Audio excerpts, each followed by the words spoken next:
Welcome to another edition of JazzSmack Postgame, where the Jazz won the Houston Rockets tonight in Salt Lake City. The Jazz played very well. Let's talk about it.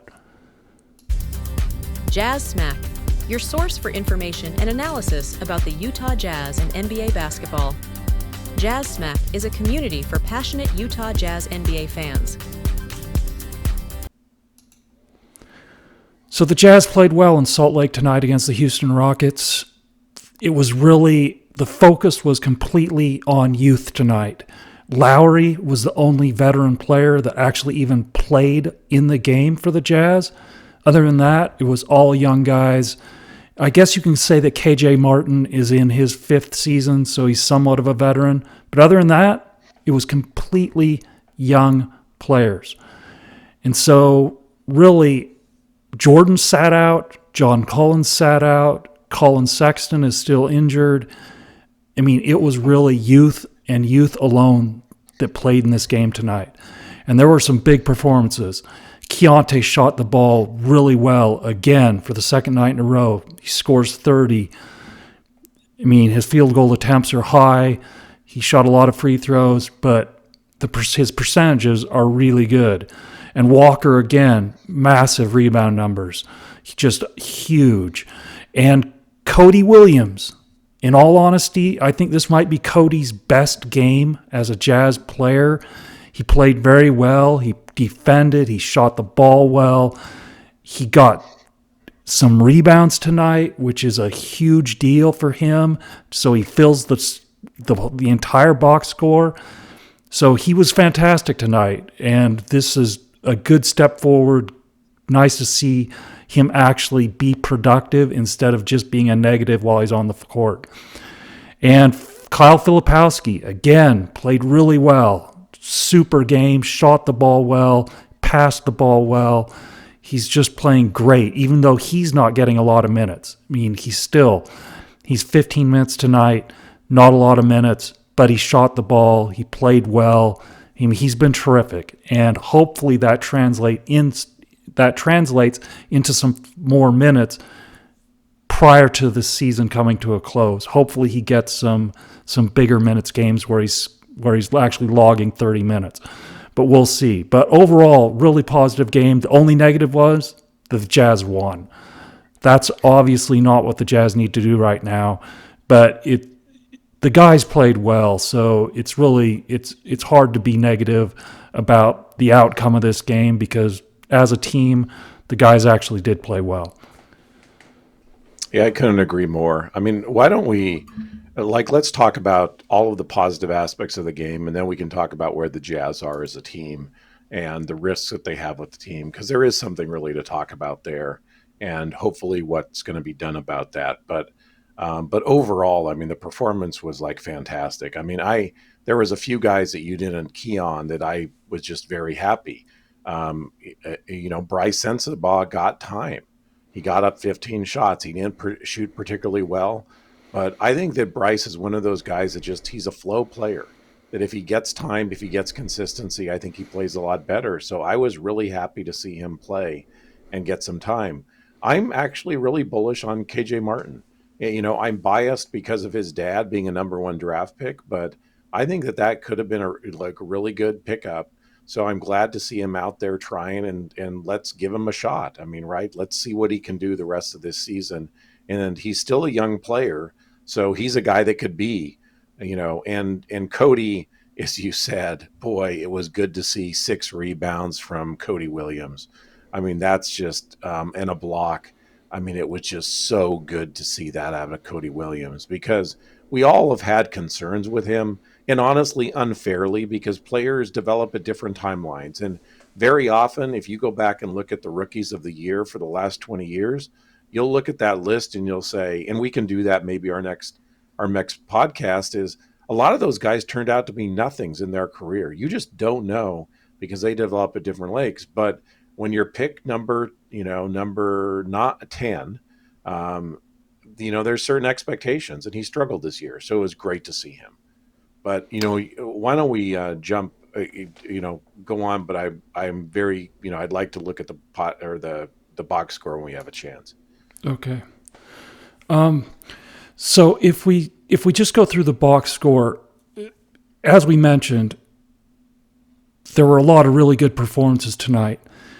But let's start out with Lauri as kind of still a negative because I'm still not happy with the way the Jazz are using him. I want Lauri to get the ball on the move with inside of the three-point line. I think this will help him immensely. It's what he was getting with the Finnish national team and FIBA. And he's really struggling shooting the ball from the three-point line right now. And I don't think these sets where the Jazz are running him off picks on the three-point line to shoot threes are helping him at this moment in time. So Lauri shoots 8 for 19 tonight, 3 for 10 on threes.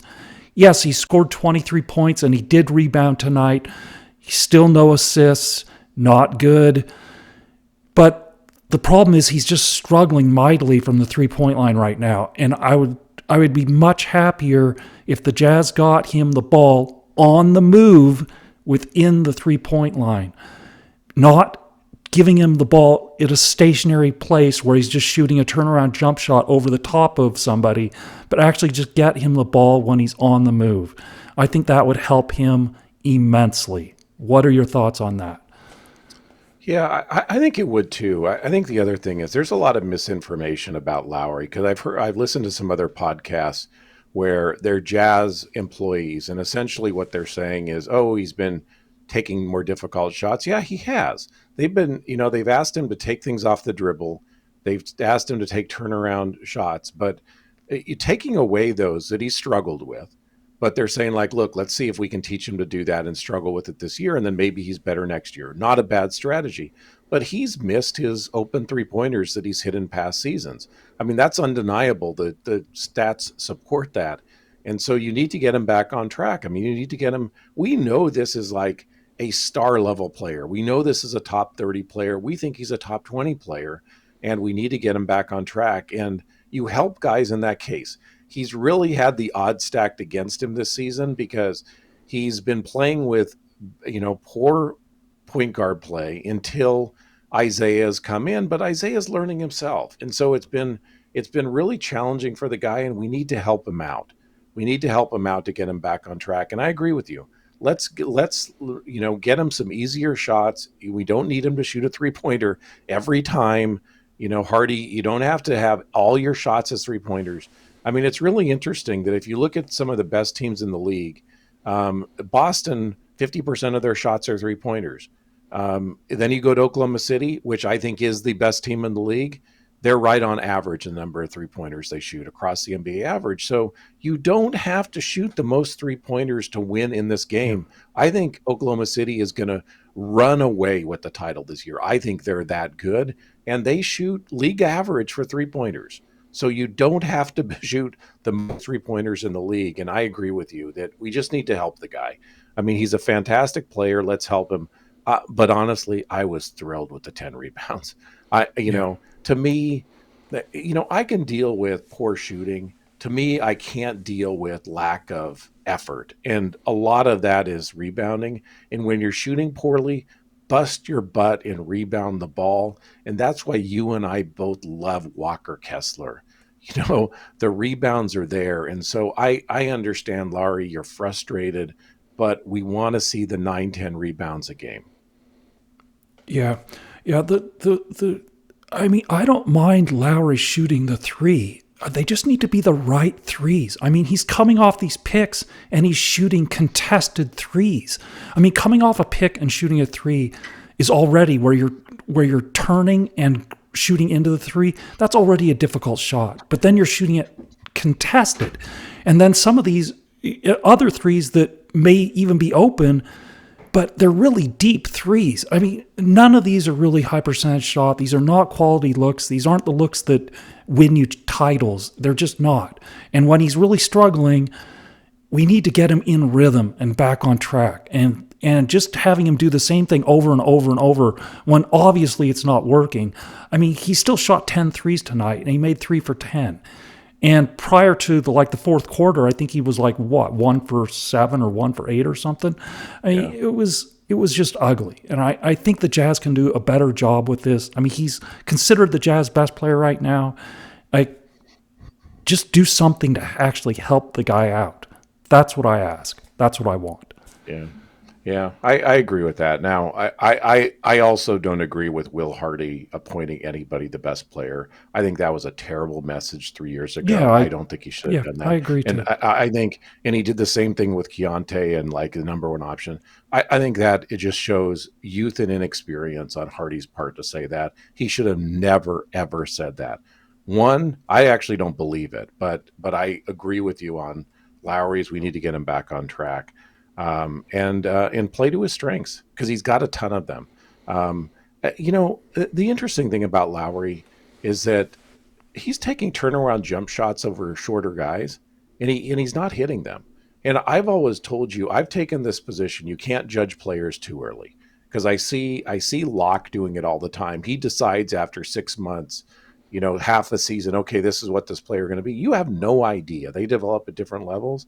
But based on what we've seen so far, I do question whether Lauri's ever going to be able to be a good turnaround jumper over shorter players, or if he's ever going to be able to take a guy off the dribble, because it is ugly when he tries to take somebody off the dribble or dribble it up the court. It is ugly. He gets it stolen every time. Like maybe he busts his ass in the off season and learns it, but right now it doesn't look good. And my guess is he's never going to be good at that. But he can still be a fantastic NBA player doing what he used to do, right?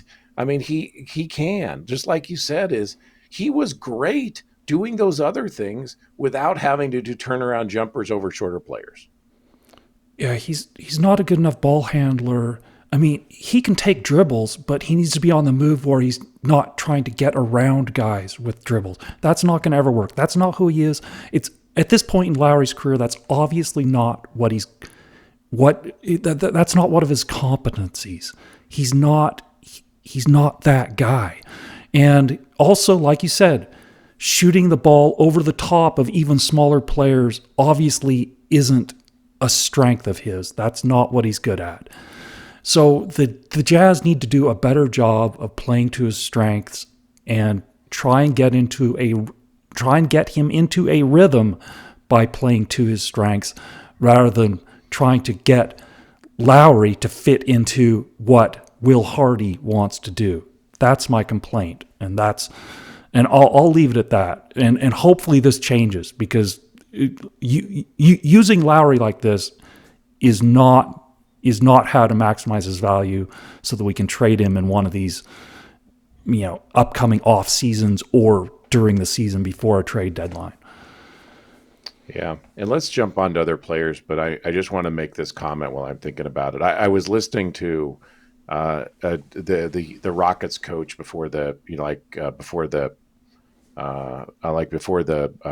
game, or maybe it was like their game afterwards yesterday that they won against Minnesota. I just listened him that he's completely turned that team around. He's taken guys that are not necessarily defensive players and he bought them into defense. He's taken guys that don't rebound the ball and made the rebound. That the whole culture of that team reflects the coach. And honestly, what he's doing is he's playing to his players' strengths. He's not saying you have to do X, Y, and Z other than hustle and play defense. He's playing to their strengths. And the reality is Jalen Green is playing better. Smith is playing better. I mean, there's all these guys that are playing better because he's trying to say, how do I maximize these guys and how they play? And honestly, Thompson's looking fantastic. Just fantastic. Much improved. Man. Yeah. Holy cow. He obviously always had something. Yeah, he obviously always had defense and that length and the hustle and the willingness and the hard, he plays hard-nosed. But the offense is actually coming around. So, they're golden with that guy. Really, really. Yeah. And that's why I still think that Jalen Green will be moved. I believe that. But he has trade value now because he is playing better. He's not just a chucker like he was 2 years ago. Yeah, and here's the thing I wonder about Houston, and where I wondered, like, is it the right time to bring in veterans? Is to win in the NBA, you need a top 10 player. Who is that on Houston? Yeah, yeah, It's not there, right? yeah, It's not going to be Green. It's not going to be Smith. I think Smith is probably underperformed as a number 3 draft pick. And remember, he was projected to be number 1. So he can still turn it around, right? But he's probably underperforming flat, if anything. It's not going to be Sengun. Sengun is one of the least efficient offensive players in the game.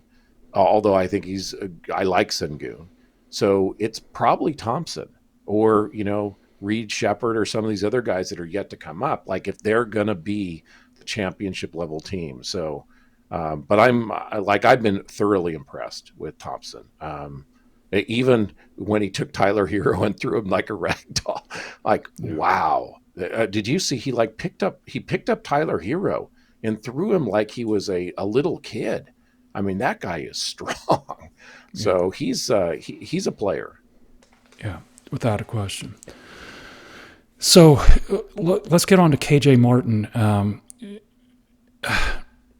And this is really the first time we've seen him in major minutes, obviously. There's his second game played with the Jazz. So, he only goes 1 for 5 from 3, but he did have several really nice plays. And he's also, much like how his father played, everybody who has followed the NBA and remember what his dad was a really hard-nosed, borderline, he had that Bill Laimbeer streak in him, because I know that he clubbed Karl Malone one time, and I mean just took him out. And so I'd say KJ has that in him. He has a bit of that in him. And obviously, as we've talked before, this is something the Jazz need. The Jazz need toughness on the defensive end desperately, and they've lacked that. So this guy might actually be able to fit in. We'll see, but he might actually be able to fit in some meaningful way, whether it's off the bench or whatever, but he actually might be able to contribute to the Jazz in what the Jazz need in order to build a winning culture on the defensive end. Yeah, and this is what I would tell you about his dad. Because his dad never played for the Jazz, obviously. What did you think of his dad as a Jazz fan? Oh, you hated him. You hated him. Exactly. Yeah. That's my point, is you need the guys on your team that the other team hates. You need Draymond Green. I hate Draymond Green. There's no one I like in the NBA or dislike in the NBA more than Draymond Green, but you need those guys. And his dad was that way, and his son has some of it. You're right. And honestly, I was actually really impressed to see his dad at the game. I thought that was fantastic. That he's rooting for his kid. He's showing up to try to get his kid a place in the NBA. I thought that was fantastic, which shows to me, his kid brought up the right way. I mean, his dad really cared, which is great. But man, I hated him as a player. But you like to have those guys on your team. You're very right. Yeah, I mean, his dad played for Bob Huggins at Cincinnati. I mean, I think he may have been there with Nick Van Exel and those guys. I mean, I can't remember the timeline for sure, but he may have been there with Nick Van Exel. I mean, obviously, those Bob Huggins teams were basically the Detroit Bad Boys of NCAA basketball. But yeah, I mean, so KJ might be able to help. I mean, after 2 games, it's hard to say. And this is his 3rd team, and KJ was on that Houston team prior to going to Philadelphia. So he's friends with all these guys, and you can tell when he knocked down Sengun on that block where he really took him out, and he's like, oh no, I don't want to hurt Sengun, because he's obviously buddies with those guys. So, but we'll see what happens. It's hard to know after 2 games, and I haven't watched him extensively in his previous 2 spots, in all honesty. But I like the toughness aspect, so I'll leave it at that. Yeah, I haven't watched a first look for me. But let's jump on to who else do you want to talk about on our team? Well, obviously Walker got another double-double with 11 points, 5 for 5 from the field, and 17 rebounds, 8 offensive rebounds again. I can't say enough good things about this guy. I mean, it's just his rebounding effort is remarkable. I mean, he got 2 offensive boards in the first 2 minutes of the game. I mean, it's just the guy's amazing, and I just hope that the Jazz give him some more opportunities to actually score the basketball other than just lobs and offensive putbacks. We'll see. I'm not convinced because it seems like the focus for the offense is with the guards at this point, and Lauri's just a secondary, secondary afterthought. But the guy's awesome. So still my favorite guy on the team for sure. Yeah, 5 for 5. You can't get more efficient than that. And what we talked about with his blocking, that he blocks with both hands, which I've never seen before. That was like a deuce to me. Like, how in the world does this guy do that? He's that skilled. But he has kind of the same skill set in getting offensive rebounds. He just tips the ball to himself. I mean, he's unbelievable. I mean, he's got this skill. Like, I don't know if it's innate or his dad taught it to him or somebody, but like 8 offensive rebounds? Are you kidding me? I mean, this guy he is special. I mean, he is really special. And I hope it doesn't go to his head. He keeps working on the other parts of his game because he could really be something in the NBA. But already, just with the skills he has, this is like a good, good solid starting player in the NBA. And and I would say one of, he's not the top center yet, but he's a top 10 center in the NBA, which, given where he came from at the beginning of the season is amazing. Yeah, absolutely. So I'm gonna pass over Bryce. Bryce did play a lot of minutes tonight, which he didn't shoot the ball particularly well tonight, but he played a lot of minutes. So I'm gonna just leave it at that for Bryce, and I'm happy to see that. Collier didn't shoot the ball particularly well tonight with 4 for 13 from the field, but again, double digits in assists against only 3 turnovers. So I'm saying this is another positive for him, and I'll leave it at that. I think he played well. Yeah, he's consistently a 3-to-1 turnover, assist to turnover guy. And look, it's not Chris Paul yet, but it is impressive. I mean, he's a 10 assist a night guy now in 30 minutes. I mean, we're not talking 36 minutes. We're talking 30 minutes. He's getting 10 assists, and he's almost always at least a 3-to-1. So, I mean, just a stud. I mean, this guy is just really showing out. Yeah. So after this, I'll talk about Keyonte last, but Kyle again played. I mean, he only played 15 minutes, but I mean, he's 4 for 6 from the field. He has 3 assists against only 1 turnover. He only had 2 rebounds, but I mean, the guy he's such a good passer. He's such a willing passer. And he's just terrific. And he's a really good ball handler too. I mean, that's a guy at 6'10", 6'11", who can actually handle the ball. And he's not only competent, but he's actually certainly above average for his size. I mean, I cannot say enough good things about him. I was not a fan of his at Duke, but I can't say enough good things about him, the way he's played with the Jazz to this point in the season. I mean, he's been great.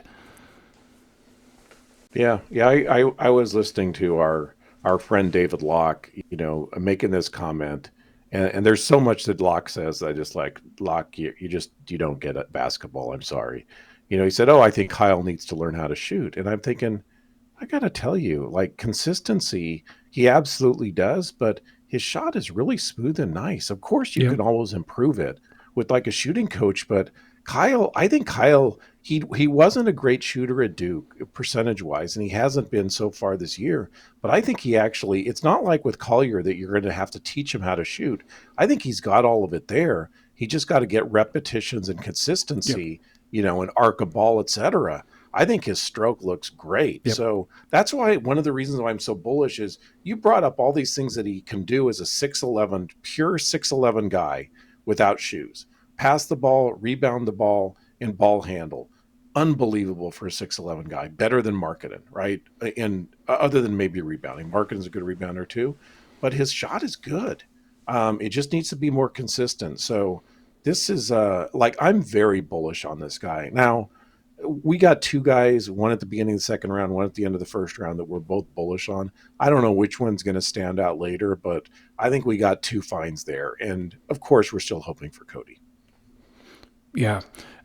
Yeah. Like you said, I mean, usually if a shooter is struggling, there's something mechanical they really need to change in their shot. His mechanics are good.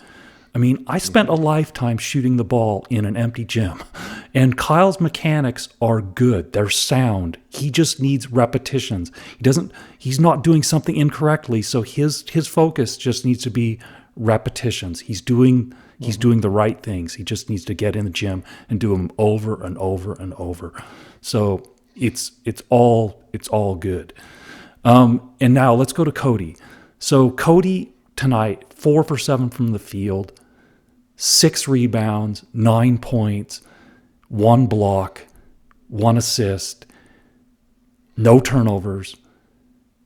This was one of his best games. I know you're saying, okay, 9 points, not a big number, but that's okay. He shot the ball well. He was actually a contributing player in a positive impact. He wasn't a negative out there. And Cody has had some huge negative games where he is just by far the worst player on the court. But the last couple of games, he's played a lot better, and there's certainly signs of improvement. Yeah, and honestly, out of a rookie, do you want a rookie shooting more than 7-8 shots in the game? No, you don't. No, like our criticism, the guy you're going to talk about next, our criticism is he doesn't understand where his place is. What you want out of a rookie is playing hard, hustling, showing that they belong, etc. That's what you really want as a rookie. They're trying to prove themselves. You don't want them chucking up 18, 20 shots a game. So I'm not upset with the 9 points at all. Like, the part that I like the most is the 6 rebounds. That's the part where we're getting the goose eggs from him. So he has played better. So I hope he continues to get minutes the rest of the season, because he's on a better trajectory. So let's give him some confidence going into the offseason with him playing decent basketball. Yeah.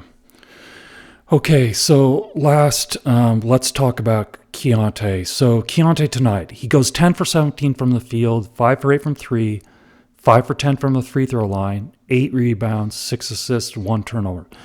Now, if you look at that stat line is awesome. I mean, he shot the ball really well tonight. The only downside in the box score is obviously the 5 for 10 free throws. But still, though, for Keyonte, he played 29 minutes tonight. That is a ton of possessions that the guy is consuming. He's still consuming the most possessions on the team in 29 minutes. And I still don't think that's the best thing for the Jazz. I'm really happy that he shot the ball well. But considering the 10 free throws and the 17 shots, that's a lot of possessions for a guard coming off the bench. That's my only comment about on a negative side for Keyonte. Other than that, he played really well tonight, and this is one of his best games as a Jazz player for sure. I mean, like I think Bowler said this during the broadcast, the last few games are the best stretch of Keyonte's career to this point, and I would agree with that. Yeah, I would agree with that too, and I hammer on Keyonte way too much, so I'm not going to do it. But what I will tell you is just, and this has been, Keyonte has had a year and 3 2/3 or 3/4, right, to show. That's kind of what his career has been so far. And during that time, he has had peaks and valleys. He'll go through a period where he'll have 10, 15 good games, and then he'll go through this period. So I hope for the Jazz sake and for Keyonte's sake, this is the path that he's now figured that out, because we've seen the people that are just like really Keyonte fans. They'll say, look, he's doing this and it's like 5 games, and then the next 5 games are bad. So what I hope is that doesn't happen again. Because if Keyonte can play like this, and play consistently like this, he's an NBA player, right? It's what's kept him from being an NBA player is the troughs. And I'm just going to give you some stats. I don't know if these are updated yet, but for the season, he's 40.4 from the field and 34.8 from 3. Okay, that sounds like Clarkson's numbers, but that's not an NBA player, honestly. So that's where he's got to have games like this that are strung together in a row, where he shoots 45% from the field and 36, at least 36, because that's league average from three, and hopefully better than league average. So let's hope that this is a trend. I mean, he had rebounds tonight. He had assists. He didn't have a lot of turnovers. So it looked good tonight, and he looked good the last game. So let's hope this is a trend. Yeah. Yeah. We just have to hope for the best of the guy at this point. I mean, he's obviously one of Will Hardy's guys, and he's not going to not get playing time. As long as he's on the roster, it seems like no matter what he does, he's going to play playing time. So we have to hope for the best.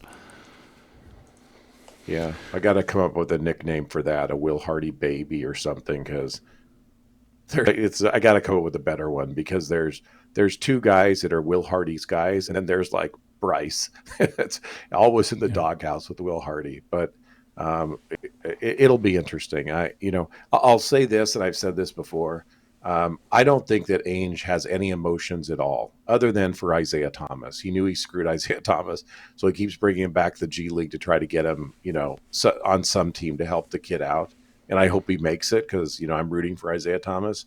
But the reality is, if he doesn't think Keyonte is the guy, he'll move Keyonte. Just like he did with Ochai. We loved Ochai. I still do. I mean, I just like seeing him. I mean, he's just such a good guy. But I think Ainge will move him if he doesn't think that he's a long-term solution. So let's see what he does the rest of the season. I'm rooting for him. I hope he's a part of the Jazz. I hope he proves himself out. But he's got a long way to go in my mind.